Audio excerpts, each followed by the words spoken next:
Imagine that your partner was just picking somebody else over you over and over. It would be emotionally exhausting.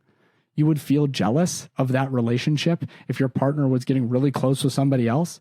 Yeah, it's hard to watch your kids seemingly not like you, to scream because you're the wrong person walking in after nap time, which, by the way, has happened to me more times than I can count. It's a brand new day. Wake up every morning and say, it's a brand new day. Take a good day, make it great. Okay. Hello and welcome to this episode of the Whole Parent Podcast. My name is John. I'm at Whole Parent on the social medias, Instagram, TikTok, YouTube, Facebook. I don't know. Maybe I'm on a new social media and you're listening to this episode someday in the future.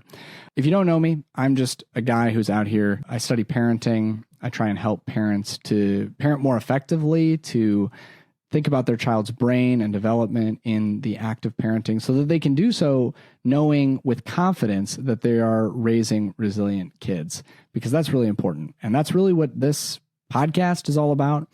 And it's really what this platform is all about, if you've encountered me in other places as well.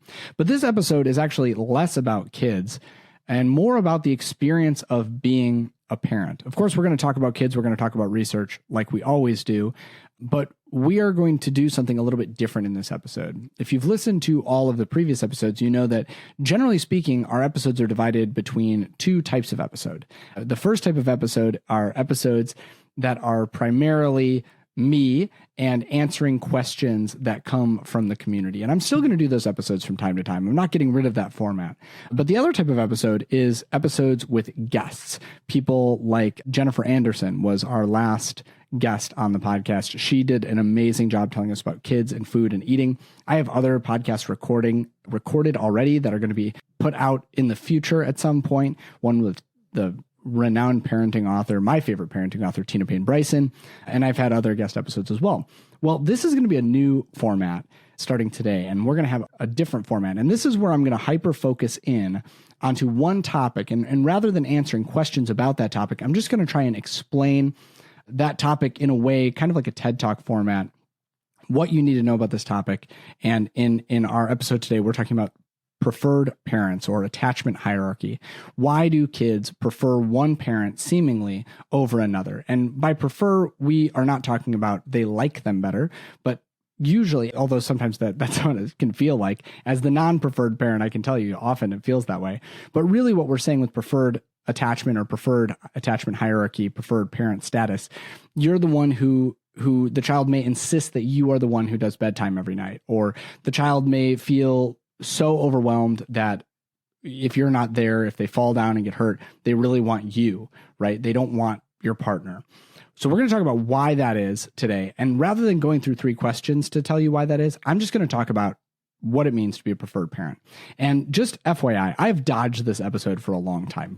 This is one of the things I get asked about most because it's something that I talk about a lot on social media. And I have a lot of videos on social media that have gained a lot of traction of me expressing my vulnerability as the non-preferred parent, even though I'm whole parent. I'm the guy who's talking about parenting. I'm the guy who's read all of the parenting books or a lot of the parenting books. I'm the guy who's helping other people parent better. But in my own home, it seems like I am not the default parent. I'm not the preferred parent. And because of that, I've expressed a lot of vulnerability and things like that. And people ask me about this all the time, but it is a vulnerable thing. It's a vulnerable place to be. And so I want to dig into this episode and go deep on this topic. But before I do that, just a really quick call to action. I try and do this at the beginning and end of each episode. And that's just to tell you, if you have not yet subscribed to this podcast, you can do that in a couple of different ways. The first way you can do that is if you click the first link in the description below this, or the show notes, as they're sometimes called, directly below this, what I'm talking, wherever you're listening right now, Apple Podcast, Spotify, whatever. That link will take you to a landing page on my website where you can put in your email and your first name. And I will add you to my general mailing list, which is not a bad thing to be on. I just send out one email. I'm not going to spam you asking you to give me money or anything like that. It's just one email that I send out every single week for the general list. That's how can we parent better? Like last week, it was something related to the episode with Jennifer Anderson, where I talked about like 3 tips to help your toddler who's a picky eater. So you'll be added to that list, but you'll also, by using this specific landing page, you'll be added to our podcast list, which means that every time a new podcast episode is posted, you will get an automatic email from me. And it'll just give you a little bit of information about that episode and just, tell you where to click to listen now. And so if you're not subscribed or following the show on Spotify or Apple, please do that. But also consider giving your email to that email list. Again, I'm not going to sell your data to anybody. I'm not going to spam you asking you to pay me a lot of money or anything like that. I'm just going to put you on my general list and also send you updates of when the episodes are posted. So you always know when a new episode is out and you can listen or share it with your friends. And that's the best compliment, by the way, that you can ever give me, is not only to subscribe yourself, to rate the podcast, to write me a review. I read every single review that I get. It's also to share this with somebody else. And so without further ado, I want to dive into what we're talking about today, which is attachment hierarchy.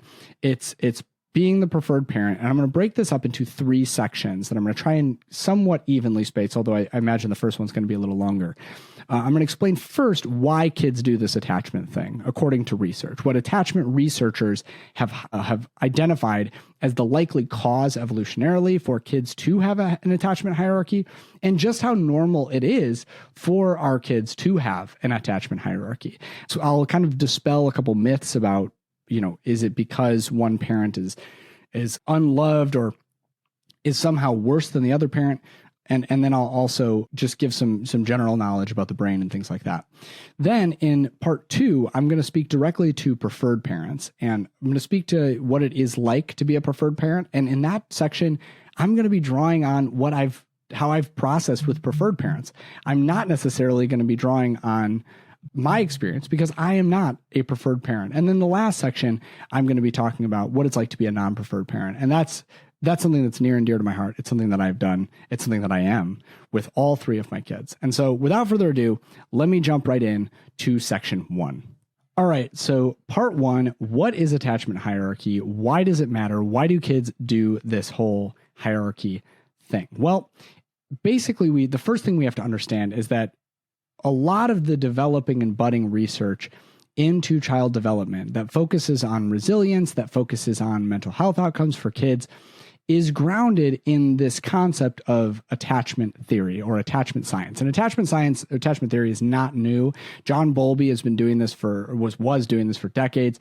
This is not something that's like cutting edge in any way, but more and more, and I'm seeing this reflected in the types of books that are being published about parenting, we are focusing more and more on the concept of attachment. And that's great news. I mean, I've done an episode on attachment already here on the podcast. It's a really important part of development, understanding secure attachment and how to foster secure attachment. But one thing that we have to understand about attachment is that not all attachment is created equal.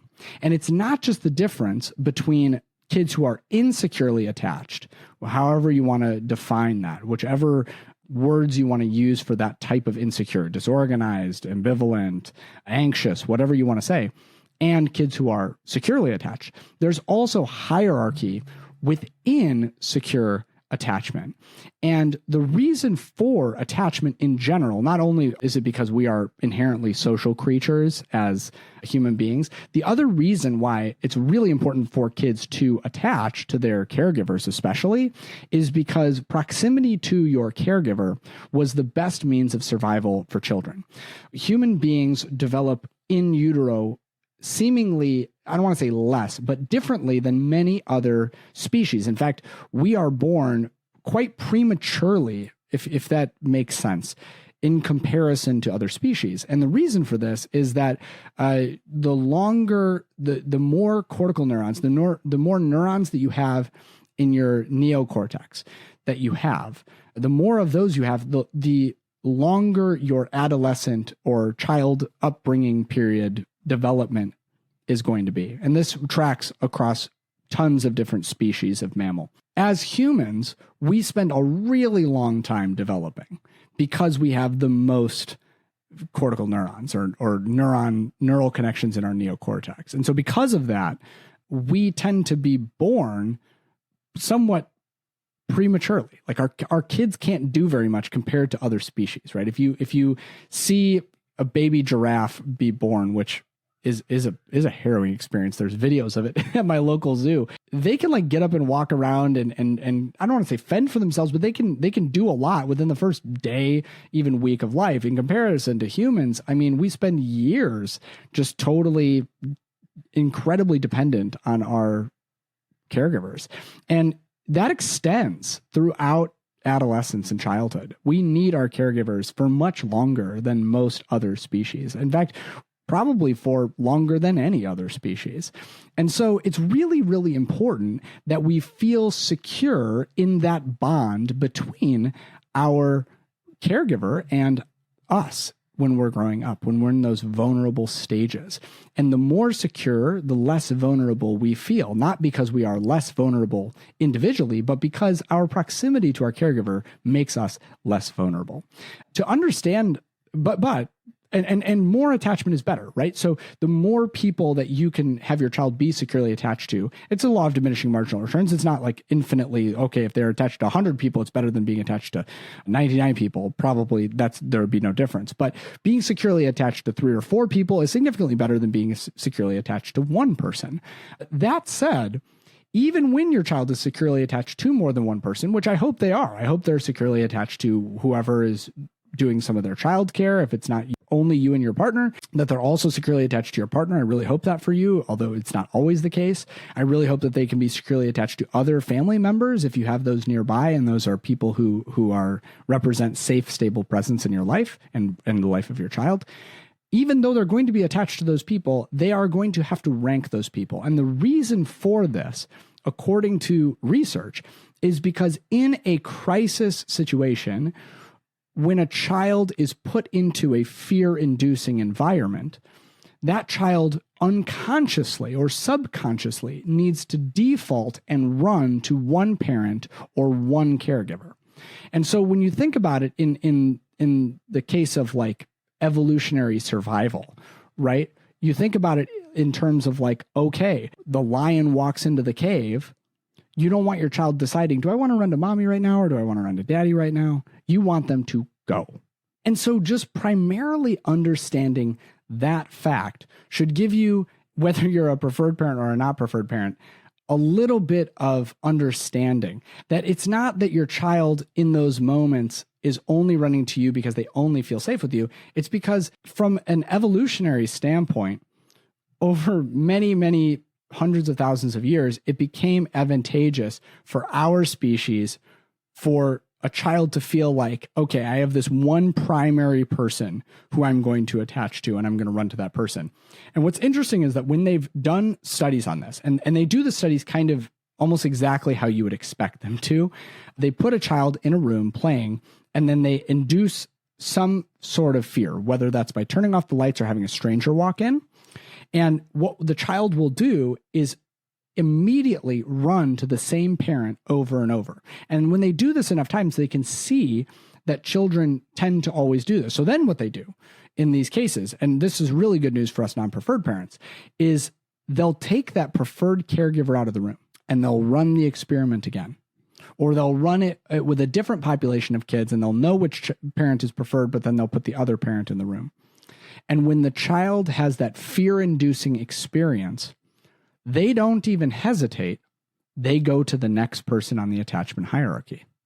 And so as we talk about preferred parent, what it's like to be a preferred parent and what are some strategies to be able to deal with your preferred status and encourage your partner and you know, some of that burden, and also what it's like to be a non-preferred parent and how do I navigate when it seems like my child never wants me. It's really important to understand that in the attachment hierarchy, it's not that your child doesn't want you. It's that when given the option between choice A and choice B, they are almost always going to choose choice A, right? When choice A is not available, they're not going to default to nothing. They will default according to this research that's been done. And again, attachment research has been around for a long time, but they're doing more and more of it all the time because now they see how truly important it is and how predictive secure attachment is for later relational success and also later just general mental health outcomes, life fulfillment outcomes. So what they're seeing now, even more so, is that attachment can easily be shifted as long as the child knows that one parent, the one that they prefer, is out of the room, they will default to the other one, provided that there is secure attachment there. And so understanding this and kind of processing through this, we can understand sort of why kids do this and why it's not an indictment against one parent or another. Why kids decide which parent they're going to be attached to is something that we don't entirely know. We definitely can see that some of it is correlated with how much time you spend with a child, although not entirely. It seems like oftentimes kids are more attached to the parent who they have more face time with. Again, not always. Certainly it can be the reverse, and it doesn't mean that that parent who they spend more time with is a bad parent just because they spend less time with the one who they tend to prefer in certain circumstances. It also, some research has been that there's some relationship between really early childhood. So if baby who oftentimes spends more time with mom in the early days because there's that biological need for nursing very frequently. And so mom tends to have a little bit more on her plate with the new baby. Sometimes that early connection experience can foster some of those early bonds of hierarchy toward the mother. The same is true, by the way, if the father is doing the majority in the early days, or that has been found. So we don't exactly know. It can be the parent who seems to be more stable, and that could be for a whole host of reasons. But if one parent is going through something and has to be away for an extended period of time, the attachment hierarchy can actually shift to the other parent. Kids can do that. They can go over time. They can actually swing to one parent and then swing to the other one. And that can be very disconcerting, again, for the person who began as the preferred parent and then is going, what happened? Why am I no longer the preferred parent? But that can happen as well. We don't know exactly why. What we do know is that very, very good parents, myself included, are often the non-preferred parent. And so if you're sitting around thinking, man, I'm such a terrible parent, my kids don't like me, which, by the way, are all the thoughts that I've had about myself, just know that that's not what research would say. And so let's shift really quick into section 2 of this episode, where we talk specifically, I'm going to talk specifically to preferred parents. And if you are a not preferred parent, you are more than welcome. And the same thing is true on the reverse. You're more than welcome to listen to this and understand a little bit more from your partner. The first thing that I want to tell you, if you're a preferred parent, is that even though I'm not a preferred parent, I know and have counseled enough preferred parents, including, by the way, my relationship, very open communication with my own wife, to know how hard it is to do what you're doing. I appreciate how exhausting it is to always be the one that your child seems to run to. I appreciate how emotionally taxing it can be to do bedtime for 13, 15, 35, 100 days in a row, and you just need a break because you're sick, or because you're hanging out with your friends and you're going out, or you want to have a sitter, or whatever, and feel like you can't because your kid only is okay for you. I just want to say that seems so overwhelming to me. And simply the emotional burden of carrying around that level of responsibility for co-regulation with a child feels exhausting. Even considering it feels exhausting. And so if you're that parent, and if you're a preferred parent listening to this, I just want to highlight that I know how hard it is. And there are going to be things that we're going to talk about and strategies that you can employ to help move some of the caregiving burden to a more balanced place. However, you probably are not going to ever feel like it's 50-50, because whenever you're in the room, it's not going to be 50-50. The perception is whenever you're with your kid, you have to be on. And I understand how exhausting that must be. And so I just want to take a moment and say, I don't want anybody to come away from this episode feeling bad. I don't want the preferred parents to come away feeling bad. I don't want the non-preferred parents to come away feeling bad. It is incredibly exhausting to be a preferred parent. And I have had countless parents tell me, John, I just needed someone to validate my experience, that I'm not crazy, that my kid only wants me, that I didn't do anything to them to make them this way. You didn't. You absolutely didn't. It's no problem with you. It identifies that you're a secure and stable presence for your child. We want kids, by the way. This is a crazy thing to say because coming out of the 80s and the 90s, most of us learned the opposite of what I'm going to say, but we actually see that kids who are securely attached and have all of those benefits from secure attachment cry when their parents leave the room, especially their preferred parent. So the idea that we want our children to just like totally be free from separation anxiety, being totally and completely free from separation anxiety is not indicative of a child who's securely attached. In fact, the way, as we just highlighted, that they do attachment research so often is by putting the child in any sort of stressful environment outside the presence of their parent and then bringing the parent back in, or putting them into a stressful situation in the presence of their parent. We know that kids look to their parents to co-regulate, and especially their preferred parent. And so because of that, I just want to say that you didn't do anything wrong. You aren't coddling your child. You're not spoiling your child. When you leave the room, they cry, and it's not on you that that's the case. That is indicative of good, secure attachment. Now, if they're totally inconsolable when you come back in the room, then we can talk about how we can work through some of that. But the idea that your child is just going to be okay when you leave, as we have highlighted from the beginning of the episode, children are not okay when they are outside the presence of their secure, attentive caregivers. They are just not.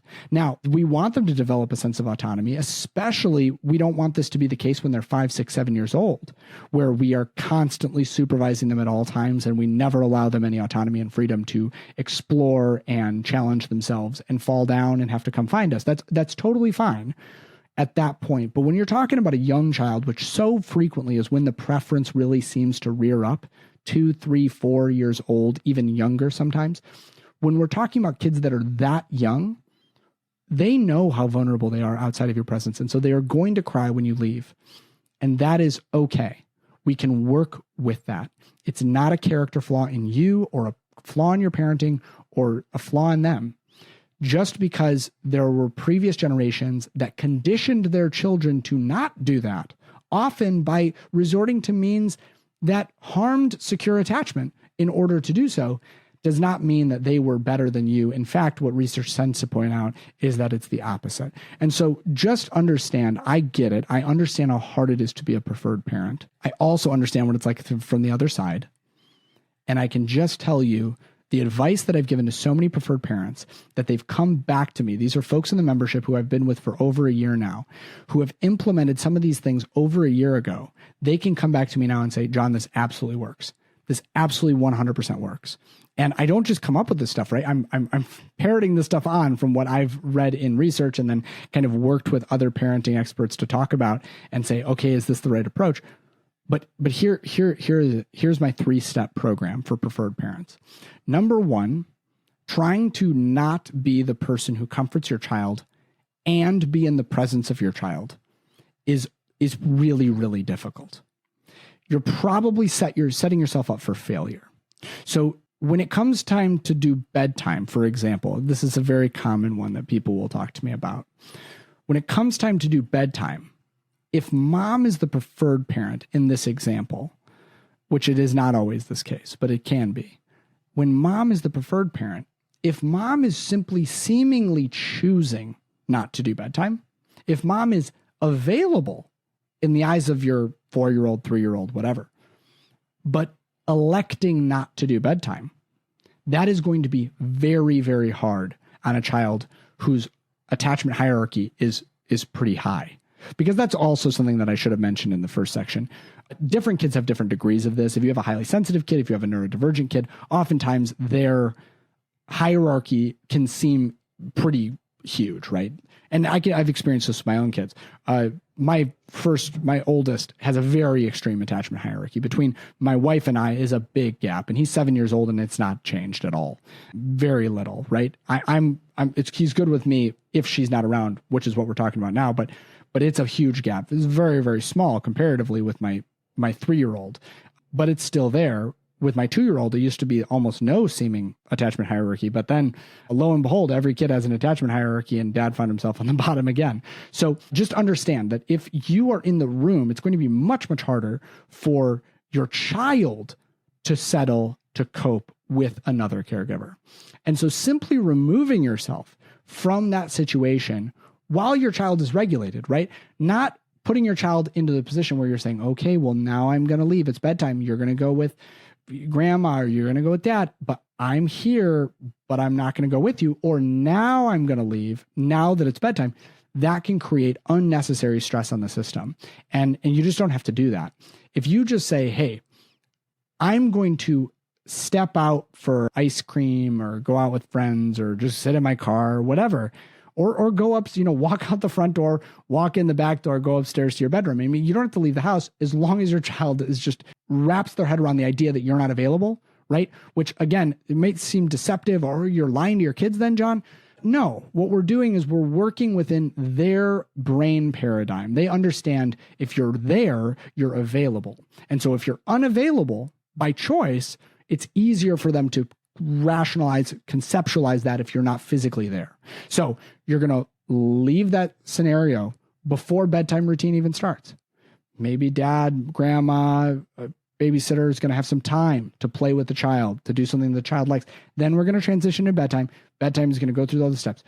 Is it possible? Is it likely that that first night, even the 10th night, that your child may cry for you at the moment of bedtime? Yes, but it's infinitely less likely for that to be prolonged and for that to be difficult for the caregiver and on the child if the child has the perception that you're not physically there. And you don't have to start with bedtime. For some kids, I remember one mom I talked to, she had trouble even leaving the house without her kid in any circumstance. And so the idea that she would not do bedtime after she basically was with her child 24 hours a day, that was like a big, big step, right? But for her, it was like, mornings are good. I'm going to go out for morning run, coffee, whatever, away from my child. And that's going to be clear, right? And so you can start baby steps on this, especially when that hierarchy is so big. You can start baby steps and you can just, work up to the bigger things.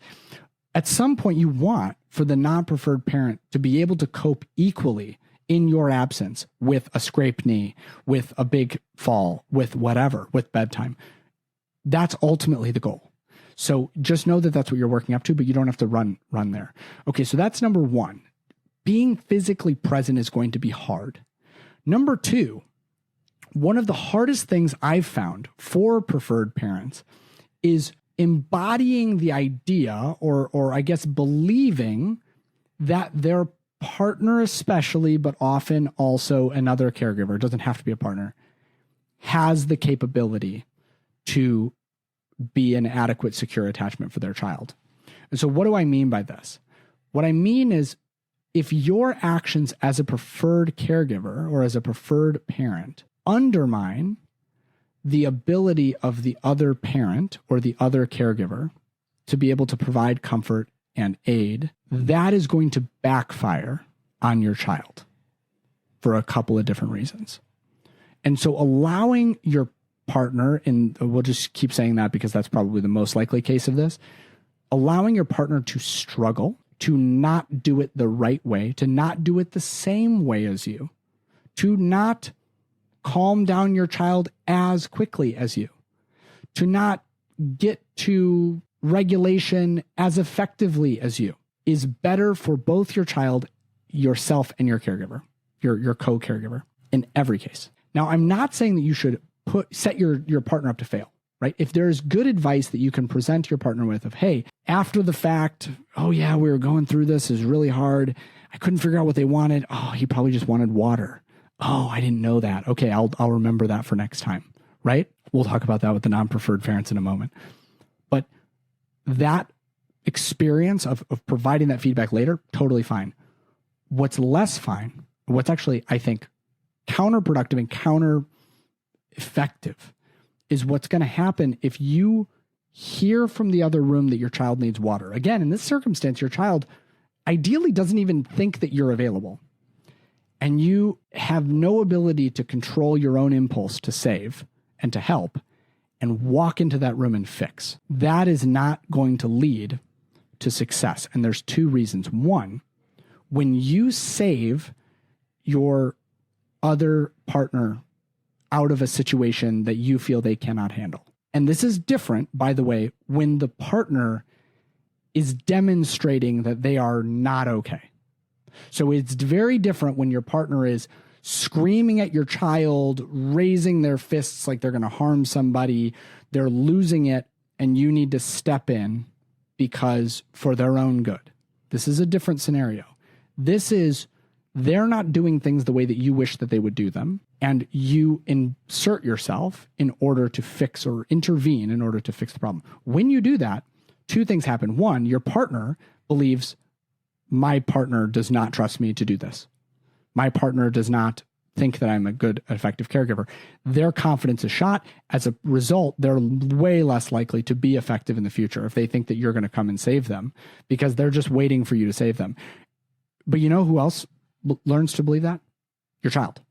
Your child has to believe, ultimately, in order to be able to be settled, comforted by another adult other than you, the preferred caregiver, they have to believe that that person is capable and able and reliable. And if they don't believe that that person's capable, able, and reliable, then they are not going to develop a relationship with that caregiver that allows that caregiver to be able to intervene and help in moments of deep dysregulation. And so when you don't believe in your caregiver, you're sending your co-parent or the other person who's parenting alongside you. When you don't believe in them, that message is very clearly sent. And when your toddler then believes, my mom, my dad does not think that their partner or this person trying to take care of me is capable, able, is reliable, is safe, that they can do it, why should they believe that? They're looking to primarily their securely attached parents to decide what in the world is good and what in the world is bad and what in the world is safe. Children do not have an innate ability to identify danger effectively. And so they look to us to tell them what is good and what is not good and what is safe and what's not safe. And so they look to our actions more than anything. And so when your actions demonstrate that you do not feel that this person is good enough, your child will similarly internalize that this person is not good enough. So that's one. That's two. We'll summarize those two pieces as one. Try and remove yourself entirely. And by the way, it's going to be a lot easier to not try and step in and save your partner when they're struggling if you're not even in the house to hear it. Number one. Number two is don't save, right? Don't rescue. Allow your partner to struggle.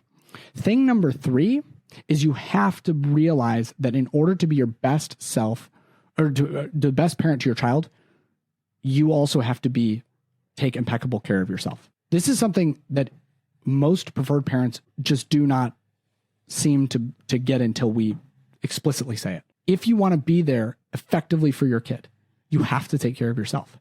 And I would challenge any parent who says, I can totally do all of my self-care in the hours where my child is asleep. I would challenge that person. I would say, you are not there. There's something missing.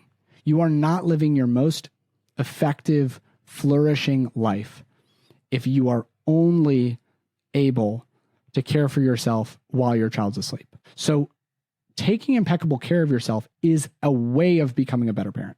I'll tell you this straight up from me. If I am hungry, if I am tired, if I have not exercised, if I am not going to therapy, if I am not spending time being, with friends, with my wife, if I'm not having good conversations, if I'm socially depleted, if I'm stressed out from work, those are not the moments when I'm the best parent. The moments when I am my best, most ideal version of parenting, when I live into the majority of the parenting principles that I would like to live by all the time, are the moments when I have taken care of myself. And so that is true more so for preferred parents. You have to take impeccable care of yourself. And that is going to require for your child to be able to be in the care of others when you're not around. And so understanding that that's just a reality, and it's good for your kid. I should say that too. It's good for your kid, as I've already said. Being attached to more than one person is good for your kid, not just because you won't be around someday when they need you, but because the process of learning to build secure attachment beyond just the secure attachment that they may have from birth with you is a good process. Okay. Last section here. And I'm not going to give a call out to join the email list so that you can get all the updates or, I guess I'm doing it right now. Yeah. Rate and review the podcast. Yeah. All that. Last section. Let me talk to not preferred parents. Not preferred parents. This entire episode, I've been calling you not preferred parents. It probably doesn't feel very good. I'm just trying to be honest. I get you. I understand. I am there. You know what's crazy? When I talk to other parenting authors, some of your I'm not going to out them on this podcast, some of your favorite voices in parenting, they will often tell me that they are the non-preferred parent too. When you think about some of your most effective thought leaders, they are the non-preferred parent. It's not better to be the non-preferred parent or to be the preferred parent. But if you think that you're doing something wrong and that's what's causing you to be the non-preferred parent, stop. You're not. This is a feature, not a failure in your child. This is a feature of their own evolutionary biology. It's good that they're attached to your partner or to whomever they're attached to, right? That's good. Even if you're not number one on the call sheet, you still have a place. And if you constantly feel undermined, I would really encourage you to take off the training wheels and do it on your own, because almost instantly you will realize that your children respond differently to your compassion and care and empathy when they don't feel like they're being outed by their other parent or put out by their other parent in order to do so. When your child falls and scrapes their knee, when mom or dad is at work and you're the quote backup quarterback here, it's amazing how they will flock to you and run to you and cry into your shoulder just the same as they do to your partner. And they may say in those moments, I wish that dad was here. I wish that mom was here. But they're going to let you do your job. So you're not wrong. You're not bad. And I want, as much as I said to the preferred parents, how emotionally taxing it is to be on all the time. First of all, remember that if you're jealous of them, which I sometimes am jealous of my wife for this reason, just remember how hard it is to be them too. To those preferred parents who are hopefully still listening, it's hard to not feel like you're loved and liked. It's hard for the person for the tiny people who you love most in the world to pick somebody over you. Just imagine that it's your partner for a moment, right? For the preferred parents listening, for the non-preferred parents, you can just say amen when I say this. Imagine that your partner was just picking somebody else over you over and over. It would be emotionally exhausting. You would feel jealous of that relationship if your partner was getting really close with somebody else. Yeah, it's hard to watch your kids seemingly not like you, to scream because you're the wrong person walking in after nap time, which, by the way, has happened to me more times than I can count. All three of my kids have screamed because I'm not mom walking in after nap time. The look of disappointment when dad's doing bedtime instead of mom. And I do bedtime for one of my kids every single night. It gets better, but if mom does bedtime for 2 days in a row with a kid that I'm typically doing bedtime with, we switch with which kid we're typically doing. But if all of a sudden I'm doing it when mom did it, who are you? I don't want you. It's hard. It's emotionally taxing. If you're not sharing this with somebody, please do. Please be willing to at least put down in a journal, man, this sucks sometimes. Because it does. It seems like, I put in as much work to parent as well as I can as almost anybody else, right? I spend at least 50% of my kids' waking hours with one of them. I'm not saying my wife doesn't do the same. I'm not knocking anything that she does as a parent. I'm just saying I put in a whole heck of a lot of work, and sometimes it feels like it doesn't amount to a hill of beans. The only reason that I feel that way is because I am in the constant battle of comparison. Non-preferred parents, listen to me very carefully. Comparing yourself to the non-preferred parent, to the preferred parent. Sorry, let me say that again. If you're the non-preferred parent and you find yourself comparing yourself, especially to the relationship between your child's preferred parent, your partner, and you, no good will come of that. No good. You will only experience pain as a result. You will not get better. You will not parent better. You will only feel shame. And when you feel shame, dollars to donuts, you're going to feel worse. You're going to parent worse. You're going to be way harder on your partner than you need to be, who didn't do anything to put themselves in this position, by the way, except for maybe save you a couple times, which we've just We've just told them that they're not supposed to do that. And so remind them of this episode, remind them how they need to let you struggle, and stop comparing yourself to them. Stop. Comparison in parenting is not just the thief of joy. Like comparison is the thief of joy, if you've ever heard that.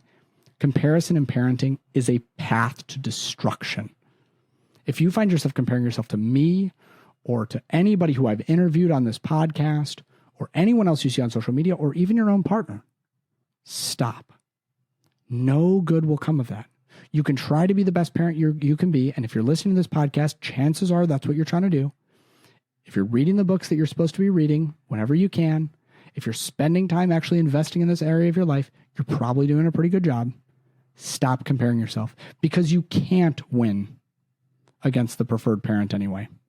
Like, I know that that's maybe a hard thing to say. You can be a quote unquote better parent. You can be more empathetic. You can be more caring. You can lose your cool less. You can be the one who takes them out for ice cream. You can do all of the positive things, right? And even then, you will never, it's not a choice that your child's making. So stop comparing yourself.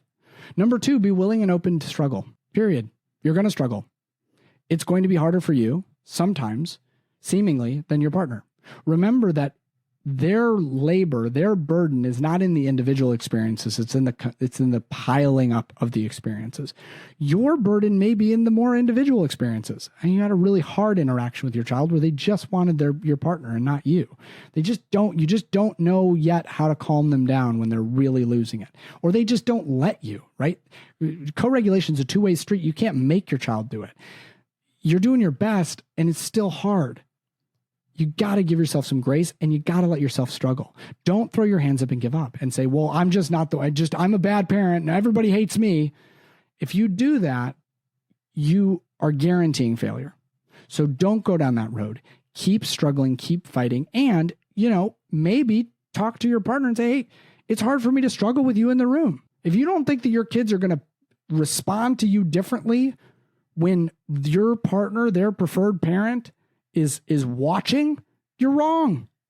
I can't regulate my kids down half as well if mom's even in the house. Are you kidding me? I just went through this. I kid you not, an hour before this moment recording this podcast.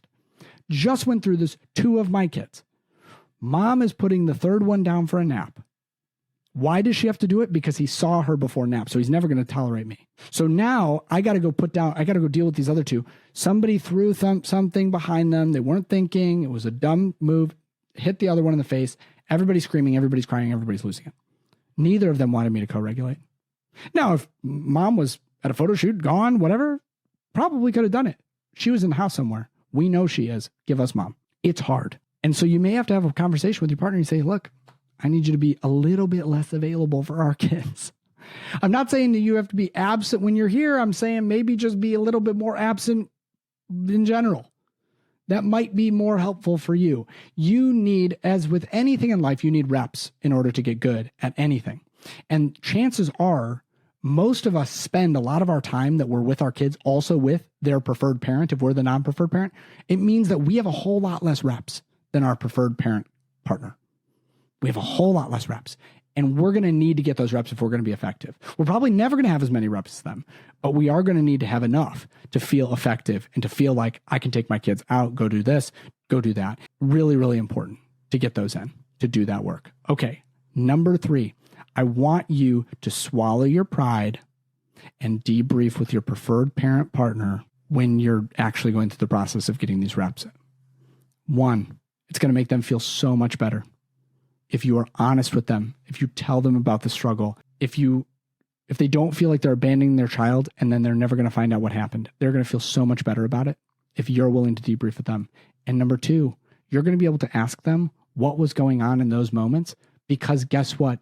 They've done it more than you in all likelihood. It's not because they're better than you. It's not because they're more kind than you. It's because your child has demanded that they do it more, and so they have done it more. And just to keep the peace, they've done it more than you, and they probably have some insight that would be valuable to you. And so with that being said, be willing to debrief, be willing to own it up.